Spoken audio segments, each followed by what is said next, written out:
تو نماز جنازہ کی کیا ضرورت پیش آتی؟ نماز جنازہ ہمیں اس بات کا درس دے رہی ہے کہ جہاں تک ہو سکے اپنے مرنے والے کے حق میں بخشش کی دعائیں مانگو۔ بے شک سبحان اللہ، یہ ہمدردی کا تقاضا ہے، بے شک یہ محبت کا تقاضا ہے، یہ ایمانی تقاضا ہے، یہ رشتوں کا تقاضا ہے۔ بے شک اور کون سے رشتوں کا؟ ایمانی رشتوں کا تقاضا ہے۔ لیکن افسوس سد افسوس میرے پیارے اسلامی بھائیوں، چاہے محفل شادی ہو یا محفل غم، ہم نیکیوں کے بڑھتے وقت پیچھے نظر آتے ہیں۔ بارات میں بہت سے لوگ نکاح کے وقت بہت کم دکھائی دیتے ہیں، اسی طریقے سے جنازے میں بہت سے لوگ اور نماز جنازہ میں لوگ کمی کے ساتھ میں نماز جنازہ پڑھنے کی کوشش کرتے ہیں۔ پیارے اسلامی بھائیوں، ارے ایک ایمان والا دنیا سے جاتا ہے، ارے جان اس کی نکلی ہے اور اس کے صدقے میں اللہ تعالی ہزار ایمان والوں کو جنتی بنا دیتا ہے۔ بے شک بے شک چنانچہ حدیث پاک کی روشنی میں سنیے، ہم اور آپ اپنے مرنے والے کو غسل دیتے ہیں۔ بے شک غسل کا مطلب میاں صاحب ہی نہیں دیں گے، یہ محلے میں کوئی خاص آدمی مقرر ہے وہی نہیں دیں گے، کسی کتاب میں نہیں لکھا کہ میاں صاحب ہی دیں گے، یہ نہلانے والے ہی نہلائیں گے۔ ہر ایمان والے کی ذمہ داری ہے کہ وہ زندگی کا بھی غسل سیکھے اور مرنے کے بعد کا بھی غسل سیکھے۔ بے شک بے شک زندگی میں کس طریقے سے غسل کیا جاتا ہے، بعد موٹر مرنے والے کو کس طریقے سے غسل دیا جاتا ہے، یہ ہر ایمان والے کی ذمہ داری ہے۔ اور اپنی میت کو اپنے ہاتھ سے نہلاؤ، زیادہ ثواب ہے، اعلیٰ ثواب ہے، اس لیے کہ جب روح نکل جاتی ہے تو جسم کا رومٹا ہل جاتا ہے۔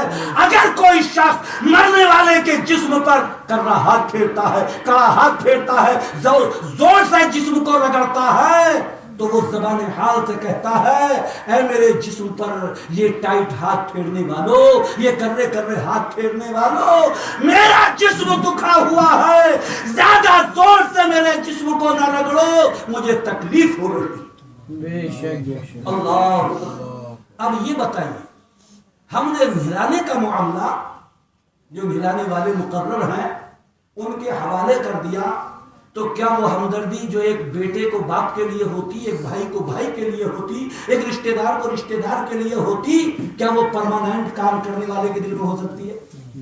بولو بھائی، نہیں، وہ تو اپنی ذمہ داری پوری کریں گے۔ بولیے، بے شک ہاتھ زور سے بھی لگائیں گے، آہستہ بھی لگائیں گے، وہ تو ان کی بات نہیں۔ ایک باپ کے لیے جو ہمدردی بیٹے کے دل میں ہوگی، ایک بیٹے کے لیے جو ہمدردی باپ کے دل میں ہوگی، میرے آقا فرماتے ہیں کہ مرنے والا کہتا ہے کہ مجھے زور سے نہ رگڑو، مجھے تکلیف ہو رہی ہے، میرا بدن دکھ رہا ہے، مجھے تکلیف ہو رہی ہے، مجھے پریشانی ہو رہی ہے، میرے جسم پر ہاتھ پھیرو تو نرم نرم ہاتھ پھیرو، نرم نرم ہاتھ پھیرو۔ عزیزان ملت اسلامیہ، اب ہم نے معاملہ نہلائیے کے حوالے کر دیا، غسل دینے کے والے کے حوالے کر دیا، ہم دائیں بائیں کھڑے تو ہو گئے، انہی کے حوالے کر دیا، تو وہ تو کام کو نپٹائیں گے۔ بولو بھائی، بے شک بے شک اس لیے پیارے اسلامی بھائیوں، خالی نہلانے کی بات ہی نہیں ہے، اے ایمان والوں، اس نہلانے میں بھی اللہ رب العزت نے ہمارے اوپر رحم فرمایا ہے،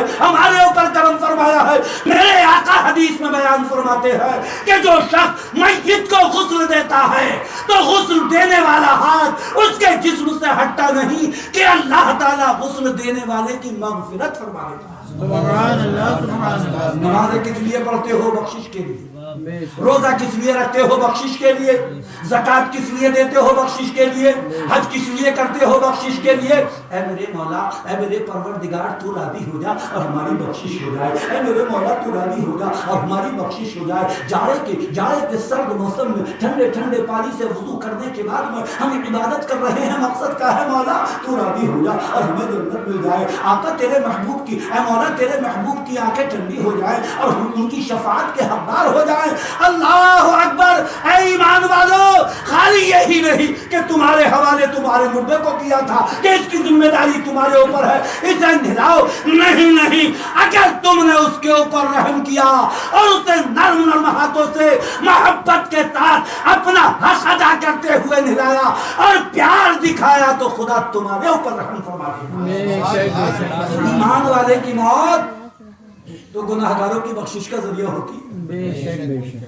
ہم اگر اپنی میت کو اپنے ہاتھ سے نہلاتے ہیں تو ہاتھ ہٹنے سے پہلے اللہ رب العزت نہلانے والوں کی مغفرت فرما دیتا ہے. اللہ اکبر. ایسا ہی نہیں، ہم اور آپ کاندھے پر لے کر میت کو چلتے ہیں، جنازے کو چلتے ہیں تو جنازے کو کاندھا دو، محبت نہ دو، حق سمجھ کر دو. یہ ہمارا حق ہے کہ ہم اپنی میت کو کاندھا دیں. ثواب سمجھ کر دو، پیار کے ساتھ دو، خلوص کے ساتھ کاندھا دو اور سنت کے مطابق کاندھا دو. اسلام کا سنت طریقہ کاندھا دینے کا یہ ہے کہ پہلے دائیں سرانے پر پہنچیے اور کم از کم 10 قدم چلیے، پھر پیچھے کو ہٹ کر بائیں سرانے پر آ جائیے اور 10 قدم چلیے. اس کے بعد میں پھر بائیں سرانے پر پہنچیے اور 10 قدم چلیے، پھر بائیں پائیں آ جائیے اور 10 قدم چلیے. کتنے قدم ہو گئے؟ 40 قدم ہو گئے. یہ 40 کا عدد بہت پیارا ہے، بہت پیارا ہے، بہت پیارا ہے. بزرگوں نے چلے کیے تو 40 دن کے چلے کیے. اللہ اکبر. بزرگوں نے بڑے بڑے اوراد و وظائف پڑھ کے بڑے اونچے مقامات حاصل کیے تو 40 دن وظیفہ پڑھ کے حاصل کیے. اللہ اکبر. اسی لیے اہل سنت و جماعت میں جہاں تیجا ہوتا ہے، 10واں ہوتا ہے، 20واں ہوتا ہے، وہیں پر 40واں بھی ہوتا ہے. اللہ اکبر. 40 قدم جس مومن نے اپنے مومن بھائی کو، اس کی میت کو کاندھا دے دیا تو آقا فرماتے ہیں ارے کاندھا علیحدہ نہیں کرے گا کہ اللہ تعالیٰ مغفرت فرما دے گا. سبحان اللہ. سبحان اللہ. اور تو فرمائیے، نمازوں کے ذریعے مغفرت، روزوں کے ذریعے مغفرت، حج و زکات کے ذریعے مغفرت، صدقات و خیرات کے ذریعے مغفرت. لیکن میت کو غسل دیں تو مغفرت کا پیغام. اللہ اکبر. میت کو کاندھا دیں تو مغفرت کا پیغام. اللہ اکبر. ایک ایمان والا دنیا سے گیا ہے اور ہزاروں کو خدا کی رحمت کا مستحق بنا رہا، اللہ کی رحمتوں کا حقدار بنا رہا، مغفرت کا حقدار بنا رہا ہے، بخشش کا حقدار بنا رہا ہے. اللہ اکبر. اسی سنت طریقے سے قبرستان پہنچ گئے تو اسلامی قانون یہ ہے کہ جب تک جنازہ زمین پر نہ رکھا جائے کوئی شخص نہ بیٹھے، کھڑا رہے. یہ جنازے کا احترام، جنازے کی عزت، جنازے کی توقیر. ایمان والے کے جنازے کی کتنی بڑی عزت، کتنی بڑی توقیر. حدیث پاک میں یہ بھی نہیں آیا کہ اگر نمازی کا ہے، روزیدار کا ہے، عالم کا ہے، مفتی کا ہے، حافظ کا ہے، قاری کا ہے، تب تم اس کی تعظیم کرو. ارے ایمان والا ہے، کیسا بھی ہے، ایمان والا ہے، دنیا سے وہ چلا گیا تو اسلام کا قانون یہ ہے کہ اس کی تعظیم کی جائے. بے شک. قوموا للجنازہ. جنازے کے لیے کھڑے ہو جاؤ. جب تک جنازہ زمین پر، مسیحی کو زمین پر نہ رکھا جائے تب تک بیٹھنے کی اجازت نہیں ہے. یا اللہ، یہ عزت و توقیر، یہ عظمت و شان، کتنی بڑی فضیلت اس کے لیے ہو گئی. کہاں سے آ گئی؟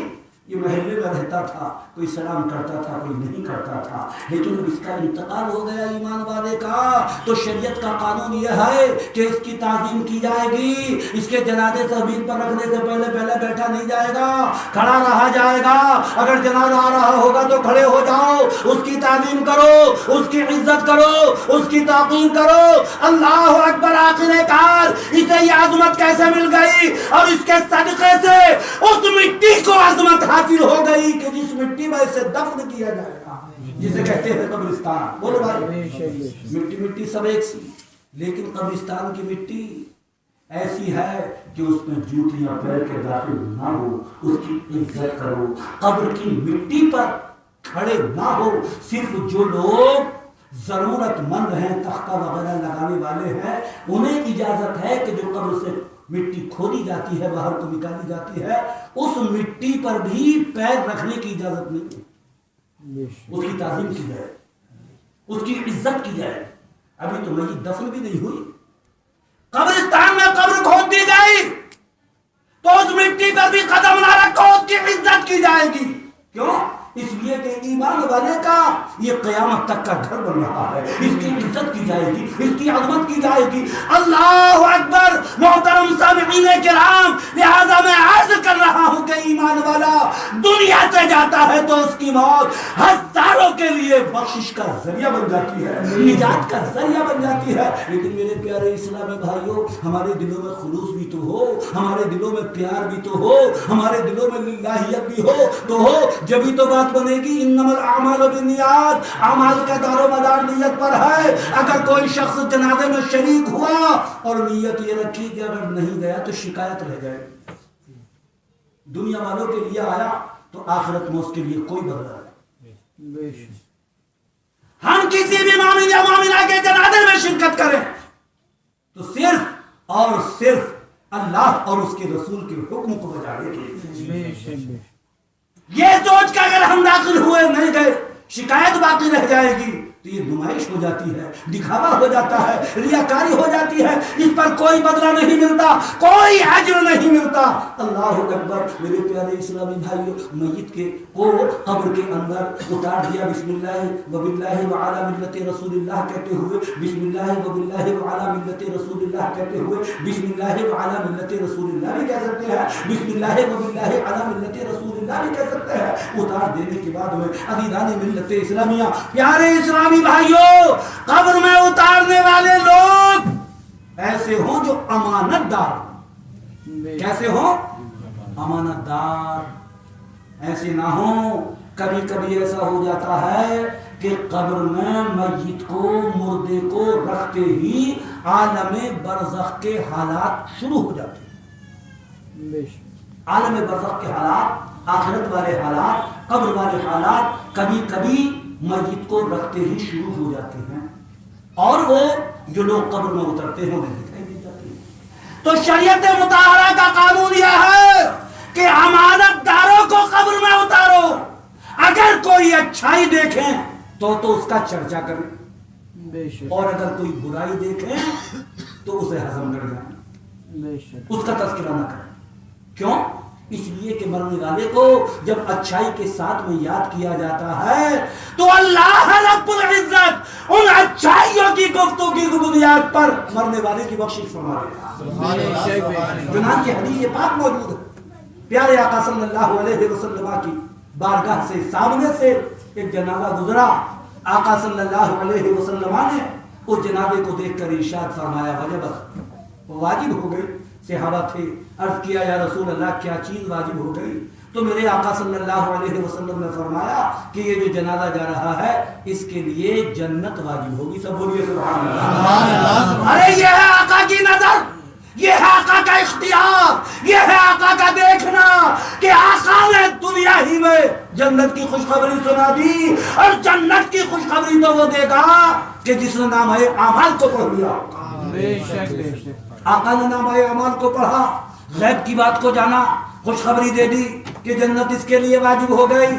صحابی عرض کرتے ہیں یا رسول اللہ جب اتنا فرما دیا تو یہ بھی بتا دیجئے وہ کون سی نیکی اس کے کام آ گئی، وہ کون سا عمل اس کے کام آ گیا، وہ کون سا لیا دیا اس کے کام آ گیا کہ یہ جنتی ہو گیا. تو میرے آقا صلی اللہ علیہ وسلم نے ارشاد فرمایا کہ اس مرنے والے کو 4 آدمی اچھا بتا رہے ہیں. کیا بتا رہے ہیں؟ 4 آدمی. ان کی اچھے بتانے کی بنیاد پر اللہ رب العزت نے ان کی لاج رکھی ہے چاروں کی. سبحان اللہ سبحان. اور ان کی گفتگو کا بھرم رکھا ہے. میرے پیارے اسلامی بھائیوں، جو چیز کسی ایمان والے سے منسلک ہو جاتی ہے وہ برکت والی ہو جاتی ہے، وہ عظمت والی ہو جاتی ہے، وہ شان والی ہو جاتی ہے.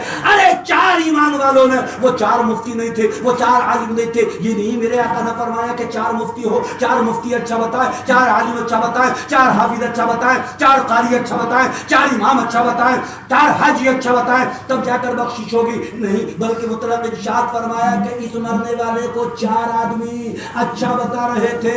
اللہ رب العزت نے ان کے اچھے بتانے کی بنیاد پر اسے جنتی بنا دیا ہے، اس کی خطاؤں کو معاف کر دیا ہے اور اسے لائق بخشش کر دیا ہے. اللہ اکبر. میرے پیارے اسلامی بھائیو، ذرا اندازہ تو لگائیے. اب وہ صحابی عرض کرتے ہیں یا رسول اللہ یہ تو 4 کی بات تھی، اگر کسی مرنے والے کو 3 آدمی اچھا بتا دے تو کیا رہے گا؟ تو میرے آقا نے فرمایا وجبت اس کی بیوی واجب. صحابی نے پھر عرض کیا یا رسول اللہ اگر کسی مرنے والے کو 2 آدمی اچھا بتا دیں تو کیا رہے گا؟ تو میرے آقا نے فرمایا وجبت اس کے لیے بھی واجب ہو گئی. تو وہ صحابی عرض کرتے ہیں آقا کی بارگاہ میں کہ میں ایک کے بارے میں بھی پوچھنا چاہتا تھا لیکن مجھے شرم لگے. لیکن وہ فرماتے ہیں کہ آقا کا موڈ ایسا بنا ہوا تھا کہ اگر میں ایک کے بارے میں بھی پوچھتا تو آقا ایک ہی جواب عطا فرماتے. سبحان اللہ. محترم سامعین کرام، لہذا مرنے والے کے لیے جب بولو اچھائی والی بات بولو، اچھائی والی بات کرو، اس لیے کہ جب قبر میں جو لوگ اتریں وہ امانت دار ہوں، ایسے لوگ ہوں کہ اگر برائی دیکھیں تو چھپا جائیں اور اچھائی دیکھیں تو اس کا چرچا کریں. اس کے بعد میرے پیارے اسلامی بھائیوں، سنت طریقہ میت کو قبر میں رکھنے کا ہے دائیں کروٹ پر لٹا. ہمارے یہاں رواج پڑا ہوا ہے سیدھا اور صرف چہرہ لفظ کر دیتے ہیں، ورنہ دائیں کروٹ پر ایک ہاتھ سر کے نیچے رکھ کے اور دائیں کروٹ پر لٹایا جاتا ہے. عام طریقے سے ہمارے یہاں رواج یہی ہے کہ ہم سیدھا میت کو رکھتے ہیں. محترم سامعین کرام، پیارے اسلامی بھائیوں، تختے دے دیے، مٹی دے دی، قبر کو تیار کر دیا گیا. اسلام کا قانون یہ ہے کہ قبر کے پاس اتنی دیر تک بیٹھے رہو جتنی دیر میں اونٹ کا گوشت، اونٹ ذبح ہو کے اس کا گوشت بن کر اور تقسیم ہو. صحابی عرض کرتے ہیں یا رسول اللہ اس سے کیا فائدہ ہوگا؟ تو میرے آقا فرماتے ہیں کہ قبر والے کی، اس میت کی، اس مردے کی ڈھارس بنی رہے گی، ہمت بنی رہے گی. حضرت منکر حضرت نکیر علیہ السلام تشریف لائیں گے، سوال و جواب میں اسے آسانیاں رہے گی، اس لیے کہ وہ یہ محسوس کرتا ہے کہ میرے گھر والے، میرے خاندان، رشتہ دار ابھی تک کہ ہم موجود ہیں. پیارے آقا صلی اللہ علیہ وآلہ وسلم نے ارشاد فرمایا کہ اتنی دیر تک وہاں رکے رہو تاکہ اس کی ہمت بنی رہے. محترم سامعین کرام، پیارے اسلامی بھائیوں، زیادہ نہ کہہ کر اتنا میں عرض کرنے کی کوشش کروں گا کہ اللہ کے پیارے حبیب علیہ الصلاۃ والتسلیم نے کوشش یہی کی ہے کہ انتقال کے بعد میں جہاں تک ہو سکے مرنے والے کی بخشش اور مغفرت کی دعائیں مانگتے رہو. بے شک بے شک. انہیں اس کے حال پر نہ چھوڑو. تیجا اسی کی ایک شق ہے، اسی کا ایک طریقہ ہے کہ جب انتقال ہو گیا تو اہل سنت و جماعت میں خالی 30 دن ہی نہیں، روز قرآن کی تلاوت ہوتی ہے، رشتہ دار کی جب شریف پڑھتا ہے، کوئی کلمہ شریف پڑھتا ہے، کوئی صدقات و خیرات کرتا ہے. طریقے سے ایصال ثواب ہوتے رہتے ہیں اور خاص طریقے سے ایک محفل کے طور پر تیجے کی شکل میں ایصال ثواب ہوتا ہے، 10ویں کی شکل میں ایصال ثواب ہوتا ہے، 20ویں کی شکل میں ایصال ثواب ہوتا ہے، چہلم کے نام پر ایصال ثواب ہوتا ہے، تمائی، چھمائی اور برسی کے نام پر ایصال ثواب ہوتا ہے. یہ ساری چیزیں ایصال ثواب کی ہیں جن کے ذریعے میت کو بہت بڑا فائدہ پہنچتا ہے، مرنے والے کی بخشش کا ذریعہ ہو جاتا ہے. اس لیے ایمان والو، جب تک دنیا میں زندہ رہو نمازوں کے پابند بنو، کوئی نماز نہ چھوڑے. ماہ رمضان آئے روزہ رکھو، مالدار ہو جاؤ زکات ادا کرو، صاحب استطاعت ہو جاؤ حج ادا کرو، اور حقوق العباد کے ساتھ ساتھ حقوق اللہ کو بھی ادا کرو اور حقوق اللہ کے ساتھ حقوق العباد کو بھی ادا کرو. اپنے بڑوں کا خیال رکھو، اپنے چھوٹوں پر شفقت و مہربانی کرو. کسی کا مال مارنے کا حساب نہ لگاؤ بلکہ اپنے مال کو خدا کی راہ میں خرچ کرنے کا حساب لگاؤ. اللہ رب العزت کی زیادہ سے زیادہ عبادت و ریاضت کرنے کا حساب لگاؤ، اس لیے کہ یہ دنیا چند روزہ ہے، یہ زندگی بھی چند دن کی ہے. پتہ نہیں کون سا سانس آخری سانس ہو جائے، اس لیے کہ جب آدمی کا انتقال کا وقت آتا ہے تو اسے ایسا محسوس ہوتا ہے کہ صبح کو آیا تھا اور شام کو جا رہا ہوں. چاہے وہ 50 سال کا ہو، 100 سال کا ہو، 200 سال کا ہو، 500 سال کا ہو، اسے اپنی زندگی کا وقت صرف ایک دن کا محسوس ہوتا تھا، صبح کو آیا اور شام کو چل دیا۔ اس لیے اے ایمان والو، دنیا میں جب تک رہو اللہ کی عبادت کرتے رہو، اعمال صالحہ کرتے رہو، اخلاق حسنہ کے ادا کرنے والے بنو، اقوال صادقہ کے قائل بنو، اللہ رب العزت کی عبادت کرتے رہو، پیارے آقا صلی اللہ علیہ وسلم کی اتباع و فرما برداری کرتے رہو، اور کسی مومن یا مومنہ کا انتقال ہو جائے ان کا تیجہ بھی کرو، 10 ماہ کرو، 20 ماہ کرو، 40 ماہ کرو۔ کیوں؟ اس لیے کہ یہ وہ چیزیں ہیں کہ جن کے ذریعے اللہ رب العزت مرنے والے کی مغفرت کا انتظام فرما دیتا ہے، اللہ رب العزت ان کے ذریعے مرنے والے کی بخشش کا انتظام فرما دیتا ہے، مرنے والے کو جنتی بنا دیتا ہے۔ ارے انسان ہے دنیا میں رہ کر گناہ بھی کرتا ہے، جرم بھی کرتا ہے، خطا بھی کرتا ہے، لیکن اسی کے ساتھ ساتھ انتقال ہونے کے بعد شریعت نے اس بات کی اجازت نہیں بلکہ حکم دیا ہے کہ زیادہ سے زیادہ ان کے حق میں دعائیں مانگو، ان کی مغفرت کی دعائیں مانگو،